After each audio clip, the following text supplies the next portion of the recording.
The modern world's ridiculously rich by any standard in history, but people are still deeply unhappy. I think a good deal of this comes from a lack of a coherent ideology or religion that makes life worth living, and second is lack of community. Much of the modern population goes to work, doesn't really have any friends or social connections, and think their lives are meaningless and are terrified of dying.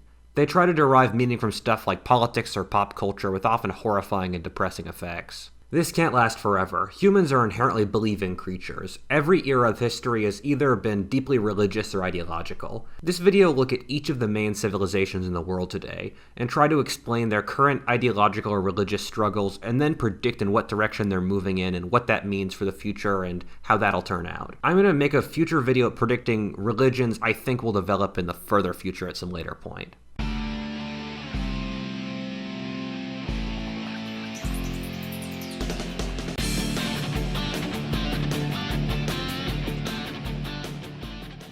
Obesity is an epidemic in the modern world, with 2/3 of Americans being obese and 2 billion people around the world. This is where our sponsor Noom comes in. Noom's an app that helps use psychology to make living a healthy lifestyle easier. I've been trying really hard to exercise and eat healthily lately, and I really appreciate products like this. Noom is based on science-backed behavioral psychology with stuff like recipes, daily lessons, psych tricks, etc. in order to help you lose weight, become more healthy, etc. It's got products like food and exercise trackers and keeps you on track and motivated through your personal goals. A favorite lesson of theirs was talking about the behavior chain, describing how we often construct subconscious mental paths that lead us towards destructive behavior. We don't forget to go to the gym while watching TV, we just didn't want to go, and we can change that. The force of habit's tremendous, and in my personal life, I try to make my habits positive. These mental chains start with emotional triggers that we can manipulate to our advantage. It then goes through our internal justifications to try to improve them for superior wellness. Check out the free evaluation quiz in the description to receive your personalized Noom training and start your journey towards a healthier life today. With all this going on, how can you resist clicking the link in the description and checking Noom out?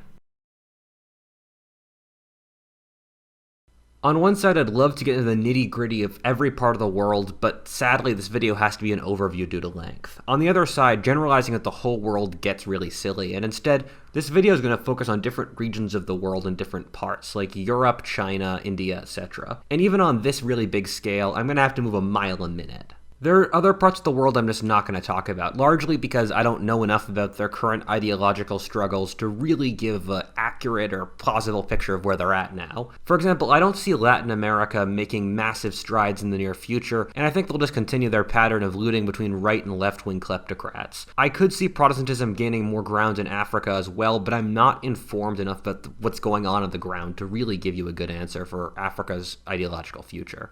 Something else to keep in mind is the definition of religion. Religion, in a Durkheimian sense, carries 4 main variables, one of which is ritual, the second community, the third a sense of ethics, like what is right and wrong in life, and the fourth is metaphysics, or what is my place in the world. Not all religions even need to have God. Parts of Confucianism and Buddhism don't, but religions need to have those 4 things.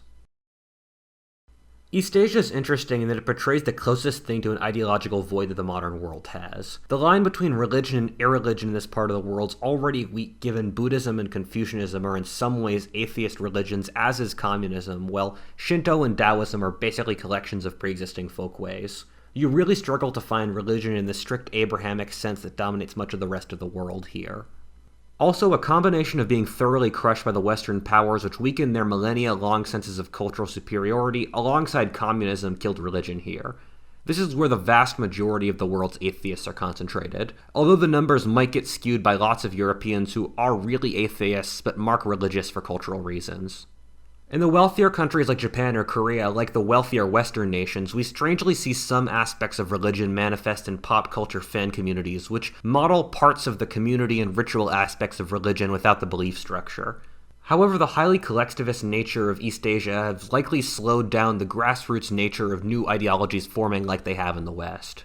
A profound difference between Confucianism and Western civilization comes from the West being guilt-based, and that morality is controlled by one's personal sense of guilt before God, while in Confucian society it's based upon following social expectations for the group. This has resulted in different core values surviving the de-religioning process in East Asia than in the West. For example, with the exception of 1/3 Christian South Korea, the Western social justice movement has had trouble catching on in East Asia, given that veneration of ancestors and national group identity are seen as pivotal, while denigrating ancestors and disrespecting authority is abhorrent. All of this adds up to making the modern Western left seem insane to East Asia, which is and will for the foreseeable future be on the different trajectory from the West. In the last few decades, the ideological vacuum has been somewhat filled with massive economic growth.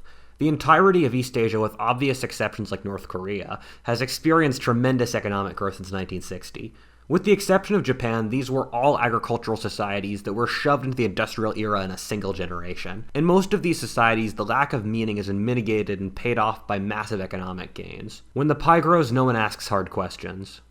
However, we should look to Japan here as an example for where the whole region is going. Japan's economy was shockingly good until 1990, so much so that many worried that it would replace America as the main world's economy. However, their demographic structure was terrible without nearly enough young people to support their massive elderly population. This meant that their economy since 1990 has effectively ground to a halt, as they have less young people to innovate and more old people to suck up economic growth. Also, Japan was doing something a lot of Asian countries, such as China, are, and that they're printing lots of money and pretending the system is richer than it really is in order to grow, which can't last forever. Basically, every Confucian nation is screwed for this very reason. Most of East Asia has birth rates at half replacement level, meaning every generation halves. A top South Korean economist, when asked what he thought his nation's future would be, replied bleak, since they were having so few kids that South Korea would face an immense crisis in the decades to come. For China, a nation with over 1 billion people, this process would be one of the most pivotal events in history. This period of strife and chaos will demand meaning, as people can no longer rely on material success to justify living. Confucian civilizations generally had 3 countervening cultural forces balance each other out across its history. The first is utilitarian, which has been represented by legalism, a philosophy which basically holds that the end-all be-all of existence is to support the state, which was an immense failure until buttressed by the communitarian ethical force of Confucianism. Confucianism holds that by maintaining very ethical personal lives, we can uphold society in a good manner. The third force is mystic, like Taoism and Buddhism, which involve a retreat into the mind and the hidden spiritual parts of the world in order to find meaning. This is a topic I could spend days talking about, but in general, going forward, we'll see people pull on these various ideological roots in order to form future ideologies. China is now currently trying to support a combination of legalist-style obedience to the state with Confucianism. An interesting thing is that legalism as an ideology was detested for almost all of Chinese history, even though Chinese government still ran on effectively legalist grounds. But the Chinese Communist Party in recent years has been trying to revive legalism and has been having pro-legalist propaganda.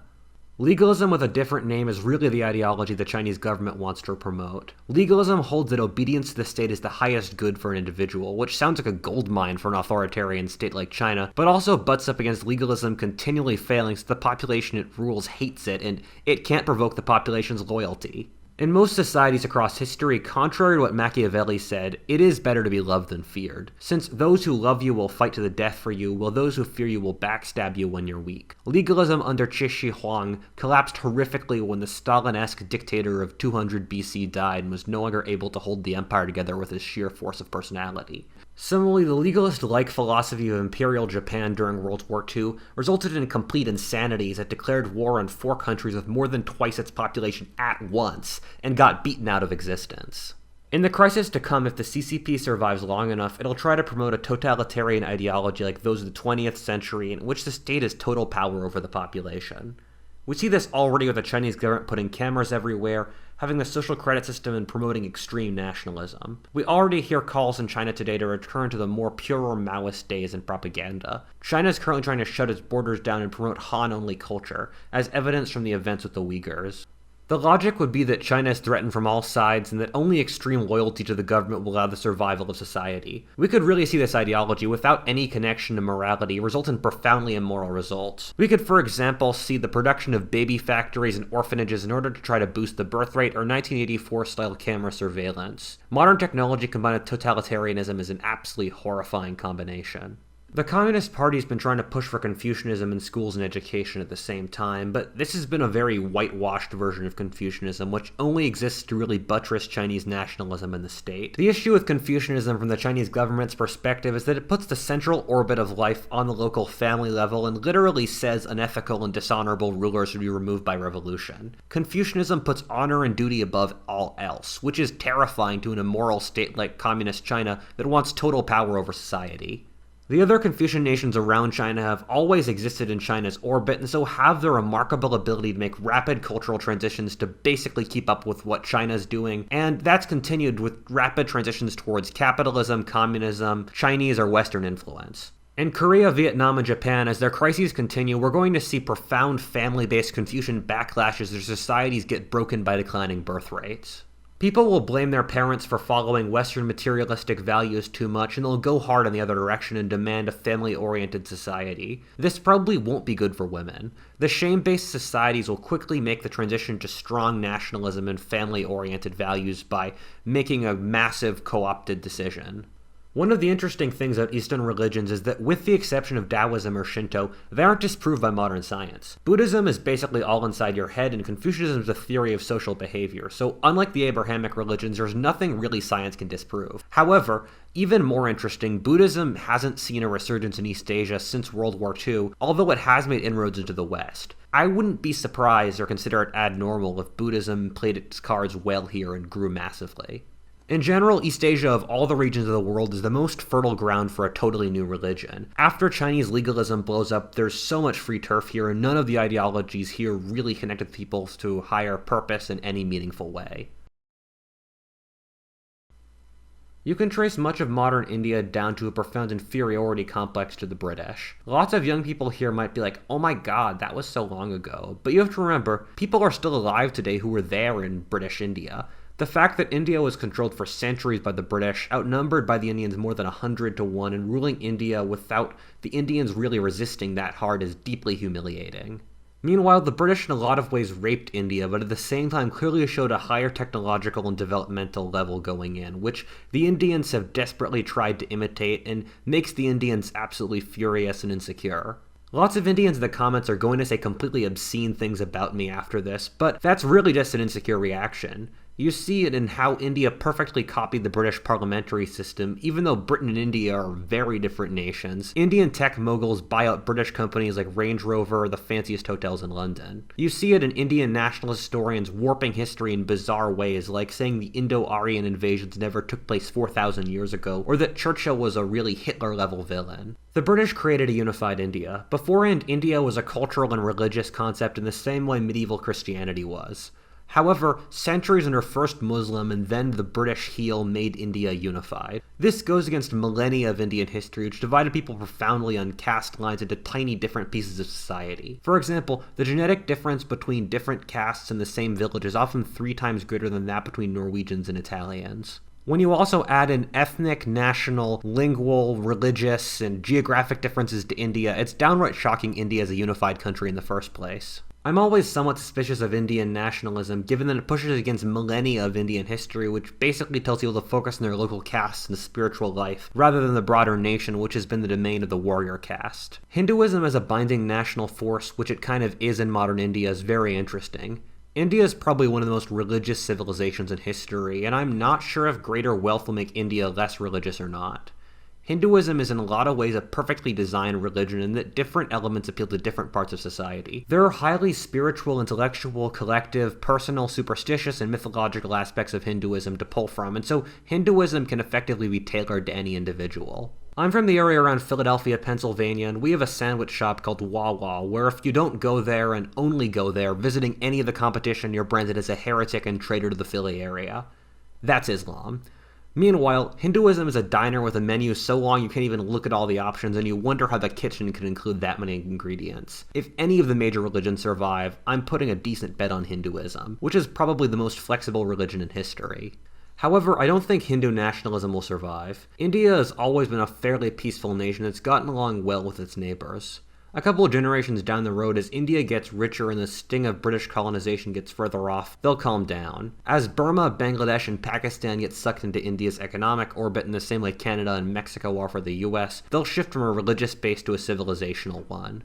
Indian civilization in all its complexity will be championed with attempts to make Islam and Pakistan and Bangladesh more Indian. Islam and Hinduism coexisted inside India for centuries, albeit after the Muslims killed and raped tens of millions of Hindus and stung themselves in power, but it can be done. After all, Hinduism believes all religions are different ladders in the road to God. Once India feels secure, it'll move to a civilizational basis of being a part of Indian civilization rather than a religious one, which will allow it to coexist with its neighbors. Islam's been going through profound issues lately. For highly complex reasons dating back to the Middle Ages, Christianity became widely successful, colonizing most of the world while political Islam was continually defeated. This was really soul-crushing for Islam, which believes itself to be the better, newer version of Christianity. This was first dealt with by ignoring the West and saying it was unimportant, which was the case for the 19th century, then trying to imitate Western culture while generally ignoring Islam, which was most of the 20th century, and then radical Islam showed up. However, radical Islam has also failed at achieving the goals inherent in Islamic civilization of building a universal caliphate that surpasses Christianity. That's been the goal of basically every Islamic state since the dawn of time. We've gotten to the point where most Muslims are disgusted by ISIS, Al-Qaeda, Boko Haram, and Iran. However, most Muslims are still pious and believe in the religion. Thus, we've seen the transition of countries like Turkey or Saudi Arabia, in which they try to have science for the foreign policy and public policy and Islam for the culture. This is since the religion maintains internal social cohesion while the cruel logic of the outside world allows the nation to not be conquered and compete effectively on the global stage. This combination of religion for the cultural sphere and science for the external is really good, and it's what the West had from around 1300 to World War I. I'm one of the very few Westerners who actually sees immense potential for Islam in the decades to come. Islam has stable demographics and it believes in itself, having a coherent ideology of expansion and unity. Similarly, we've gradually seen a move towards the world of the 16th century, in which all the main Eurasian civilizations are wealthy and powerful. India and China have already industrialized, and so why wouldn't Islam, the fourth of the main Eurasian civilizations, also do so? Turkey is already industrialized, and Iran's halfway there, and I could see the other countries in the region modeling their own industrial revolutions after those two afterwards, in the same way the East Asian tigers model themselves in Japan, and Western industrialization upon Britain and Germany. There are a couple things to note about Islam and the sort of situation that developed here. The first of which is that Islam is always aimed towards unified theocracies. So Jesus said, "Love thy neighbor and don't be a dick," and then got crucified before he could get any further. Christians had to make up the rest to figure out how to manage their societies. Muhammad, meanwhile, founded an empire and laid out very clear instructions on every part of human behavior, including stuff like trade and government. Islam is a political and cultural force while Christianity is mostly just cultural.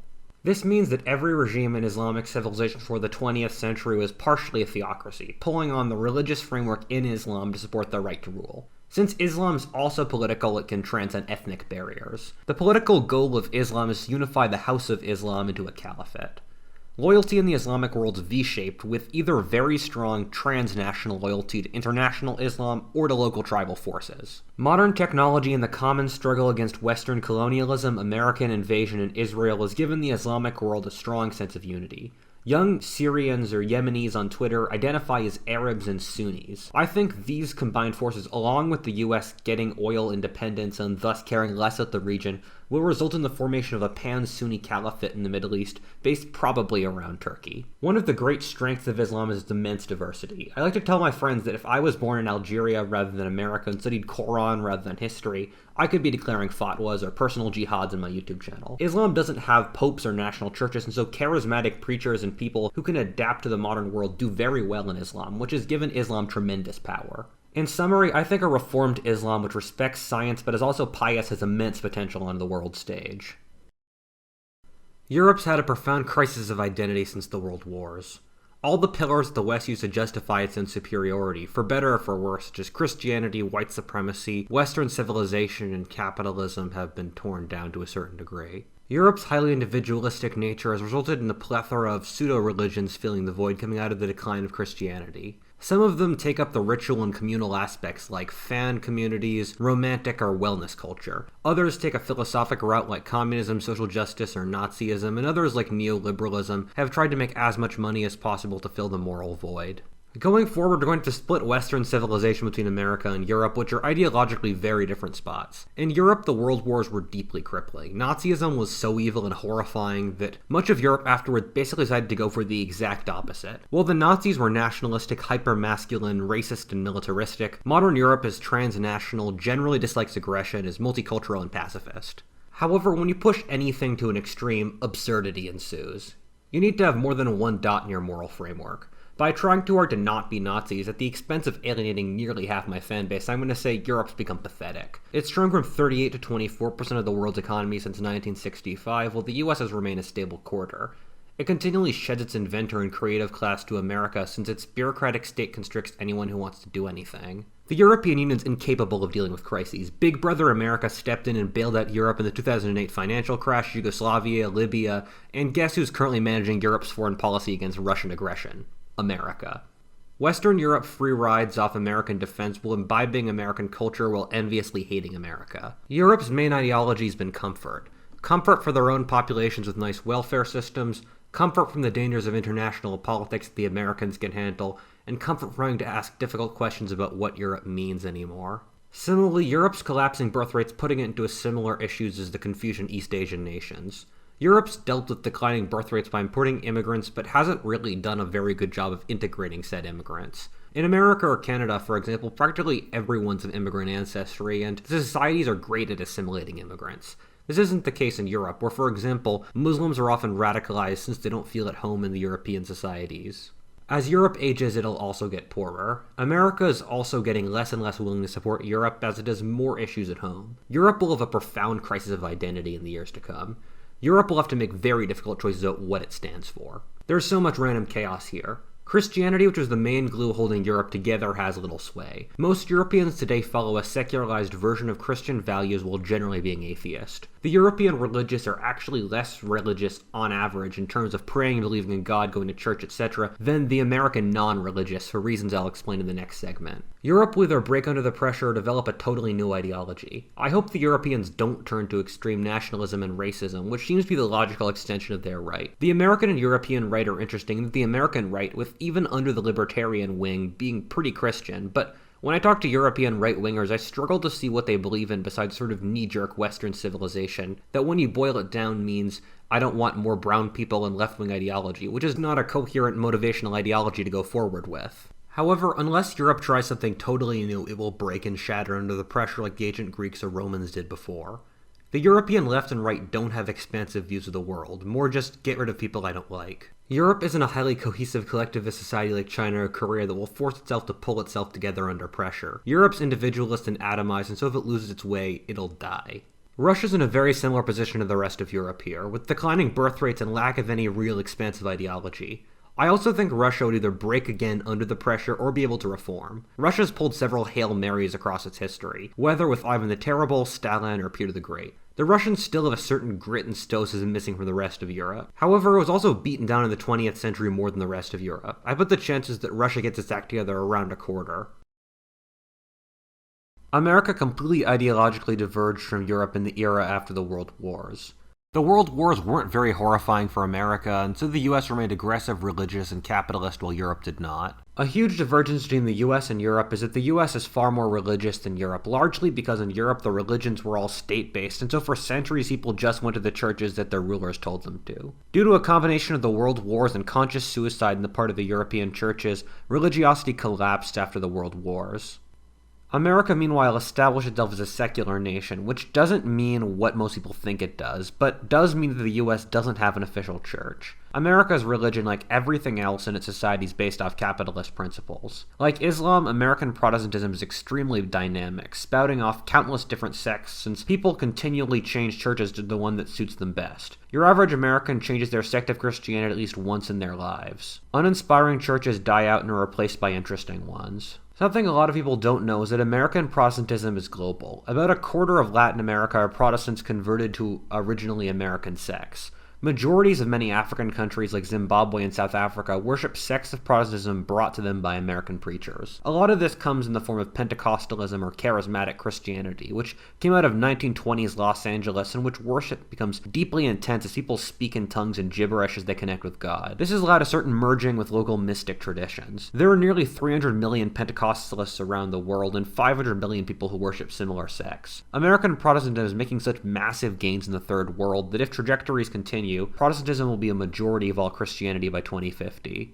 One of the interesting things in America is that even though organized religion has declined, religiosity has to a much lesser extent. The growing agnostic community in a lot of ways isn't. Your average American agnostic, when polled, believes in God, prays on an occasional basis, and is looking for a deeper spiritual connection. It's just that the current churches and religions aren't providing a framework that's appealing or meaningful to them. You've seen cycles of traditional versus intuitive religion in American history. For example, church attendance was far higher in the 1950s than any other era in American history, even the American Revolution, in which only 15 to 40% of Americans attended church on a regular basis. We're currently in an era of intuitive religion in which people mix their own combinations of politics, whatever religions they want, with New Age beliefs to form individualized personal belief structures. Meanwhile, you see lots of surrogates for religion appearing in modern America. Fan and wellness culture, for example, often fulfill the ritual and community parts. Similarly, political movements often fill the ideological void. Interestingly enough, the 40s decades have continually seen religious revivals in America.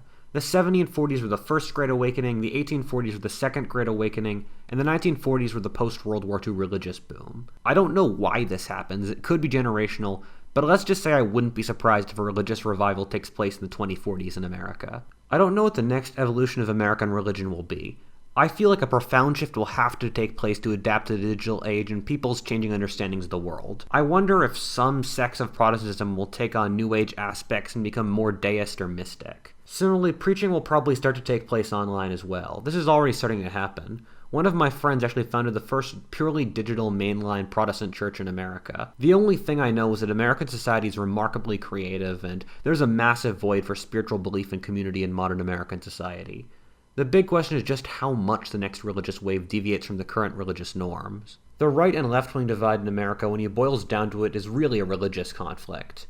Both the right and left believe in liberalism, but liberalism's barely an ideology at this point and largely relies upon other ideologies to support it, since wanting freedom and democracy doesn't cover any of the moral frameworks like community and ethics that a religion would. The right pulls from Christianity and the left from belief in equality and lack of harm that stems from a combination of Marxism and Christianity. You can actually see this as a manifestation of an ideological struggle inherent of all of Western civilization between traditional Christianity and Augustinian interpretations. Traditional Christianity holds that humanity is naturally good and is corrupted by greed, and if we all loved each other, we'd be in the kingdom of heaven, which is basically what the left believes in secular terminology. Marx turned this to an oppressive class holding down the virtuous working classes, which gradually warped into cis-het white males and colonizers holding back the inherently virtuous oppressed groups. Meanwhile, the right believes in the Augustinian approach that comes indirectly from Persian religions like Zoroastrianism and Manichaeism, that the world's a struggle in the forces of good, led by God, and evil, led by Satan, and the forces of good must wage war against the forces of evil that want to tear down civilization, represented in the right by Muslims, atheists, communists, etc. This underlying struggle is inherent to Western civilization, but I generally think that in this round, the furthest left will end up self-destructing. This is because in its drive for purity, the social justice wing, without having any countervailing forces, will end up taking more and more radical positions until it alienates everyone else. Social justice's literal lack of belief in truth and compromise means that it easily unmoors itself from reality or any ability to judge situations accurately and think strategically. Similarly, the social justice coalition is fairly weak in how disparate its coalition is. Married couples, for example, tend to vote decently similarly, which negates them when they try to split women off as a demographic to push against the patriarchy.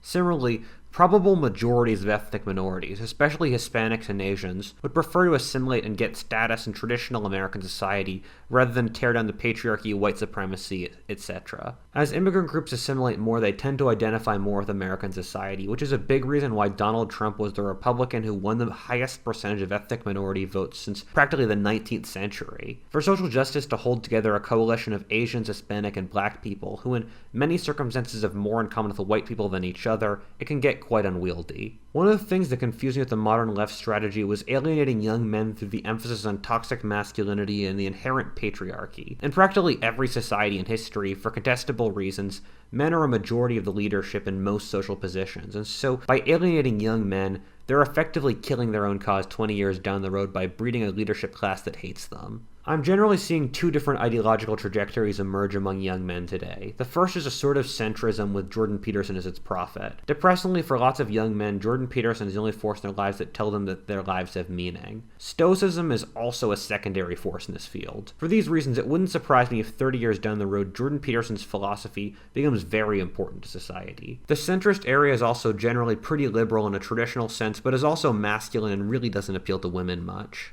The other main force is the so-called alt-right, which isn't really a single movement, but a lot of weird ideological pieces thrown into a veritable fruit salad, with a broad spectrum extending to Jordan Peterson's centrists, with very few people at the actual extreme, but lots somewhere in the path to it. Sadly, I've seen an incredible amount of radicalization in the last couple years, largely causing people being pissed off at the left as people move further right, and so this could change. One of the general truths I've found out the alt-right is that it's on average far more sexist than racist, although it often is both. A big question for America is, after social justice implodes, will the far right or the center gain power afterwards? Something that worries me about both of these groups is that they're both very heavily male, and even among the centrists, you do find a certain degree of misogyny beneath the surface. Also, adding together that the nerds who make these ideologies often didn't get laid a lot as youths adds to my worry of a heavily misogynist, or at least bro-y philosophy developing. It also seems probable America will have a nationalist backlash. Across American history, we've seen immigration patterns in which once the foreign-born population reaches 20%, the US cuts off immigration for the next 60 years to assimilate the newcomers. This occurred in both 1790 and 1920, and occurred like clockwork in 2016, and after each of these periods, America experienced a period of strong American nationalism and unified American identity gets exalted. This will likely happen again as America goes through a period of extreme nationalism.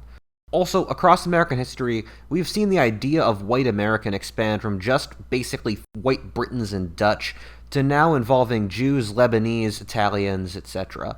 It seems likely that many Hispanics, who are on average 2/3 European ancestry, and marry into the white population at high levels, alongside Asians, who also marry white people at really high rates, start to be classified as white. What a faultist, and thanks for watching. If you enjoyed this video, please like, comment, subscribe, or stay tuned for additional content. Or alternatively, check out my Patreon, where I've got all sorts of chapters from my cultural history of America and my history of the world. Or alternatively, check out my merchandise. As always, thanks so much for watching and have a great day.